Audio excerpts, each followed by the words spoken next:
Ce n'est pas le fait que les gens sachent que tu es chrétien, que tu vas à l'église, que tu as Dieu et que tu appartiens à Christ, que cela te donne le droit de vivre ton héritage. Les gens, quand ils te voient, seront en Christ, seront en Christ. C'est comme ça qu'ils t'appellent. Ah, oh, quand on s'en est à l'église, quand on s'en est à l'église, on a 4 jours qu'on a un gomba. Ils savent, tu as pris la décision un jour de suivre Jésus. Mais pourquoi tu ne jouis pas de ton héritage? Et c'était ça le cas de ce peuple. Écoute-moi bien aimé. Un peuple qui appartient à Dieu et qui est en relation, en communion avec le Seigneur, son adversaire, son ennemi, ne peut pas l'anéantir. Si ce peuple était maté, c'est parce qu'il s'est éloigné de son défenseur. Il s'est éloigné de celui qui les défend. Il s'est éloigné de celui qui combat pour eux. Ta force, c'est la présence de Jésus dans ta vie. Ne pense pas que le diable ne peut pas te toucher. C'est à cause des jeûnes que tu fais, à cause des prières, de multiples prières, des beaux paroles que tu fais monter vers Dieu. Si le diable ne peut pas te toucher, c'est tout simplement parce qu'il voit Jésus présent dans ta vie. C'est pourquoi l'apôtre Paul a dit: petits enfants, ne craignez rien. Celui qui est en vous est plus grand que celui qui est dans ce monde. Alors, si tu reconnais que Jésus est en toi, reste en relation, en communion avec lui pour que le diable continue à trembler devant toi. Vous savez, Dieu est choqué lorsqu'il nous voit trembler devant le diable ou les puissances de ce monde. Dieu a mal, très mal, lorsqu'il réalise que le diable nous fait trembler. Parce que la chose ne devait pas être ainsi. C'est plutôt nous qui devons faire trembler le monde des ténèbres. Parce que nous avons le pouvoir qui est au-dessus de ce pouvoir. Parce que nous avons celui qui a vaincu Satan. Pourquoi nous tremblons? Pourquoi tu trembles? Pourquoi tu crains? Pourquoi tu ne jouis pas de ta bénédiction? Tous ces efforts que tu fais, dois-tu continuer à travailler pour les autres? Tu travailles, tu fournis d'efforts. Tu perds même des fois le sommeil. Il y a des moments où tu maigris parce que tu travailles. Mais il n'y a pas gain de cause. Les gens, l'ennemi est là, il te regarde. Salanayo, tous yaralem boumerobima, tous récupérant. Et c'est comme ça beaucoup de vies. Les gens viennent prendre ce qui t'appartient, mais pour eux, ça ne t'appartient pas, ça leur appartient.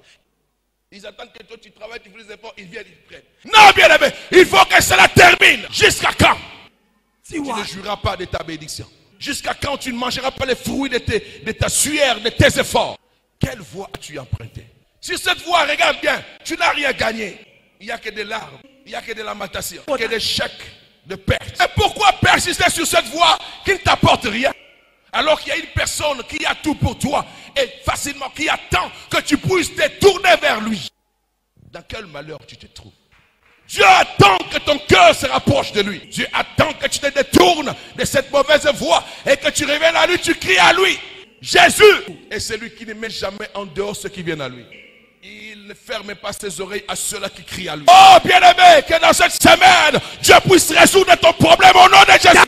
Bien-aimé, ça ne servira à rien de chercher à préserver ce que tu as si tu n'as pas combattu la cause. Même le peu que tu as, si tu n'as pas fermé la brèche, ils entreront encore pour prendre. Bien-aimé, un héros, c'est une personne qui a eu déjà à faire des exploits. C'est ça un héros. C'est ce qu'on a vu sur le champ de bataille, vaincre, remporter des batailles comme David. Dieu ne pense pas comme le monde. Dieu ne voit pas comme toi. Dieu nous connaît plus que nous-mêmes. Toi-même tel que tu es là, tu ne connais pas tes capacités. Mais Dieu connaît tes capacités. Écoutez-moi bien aimé. Ce que Dieu nous donne, nous ne le recevons pas du monde. Ce que Dieu nous donne, nous le recevons de lui, du ciel. Le monde attend voir quelqu'un se mettre sur le ring ou sur le champ de bataille, vaincre pour dire qu'il est héros. Mais tant qu'il n'a pas encore réalisé cela, on ne peut pas l'appeler héros. Mais Dieu qualifie avant même que tu puisses expérimenter la chose. C'est cette qualification qu'il a mis en toi qui fera que tu sois à mesure de réaliser la chose. Pour Dieu, tu ne dois pas faire pour devenir. Mais pour Dieu, tu y es avant de faire. Parce que c'est lui-même qui a mis en toi cette capacité. Peu importe ce que les gens peuvent dire. Considère ce que Dieu te dit dans le secret. Dieu ne peut pas te faire valoir publiquement s'il ne t'a pas rencontré dans le secret. Si Dieu t'envoie en public, sache qu'en secret, il a déjà résolu le problème avec toi. Tant que Dieu n'aurait pas résolu ton problème dans le secret entre toi et lui, il ne t'enverra pas en public.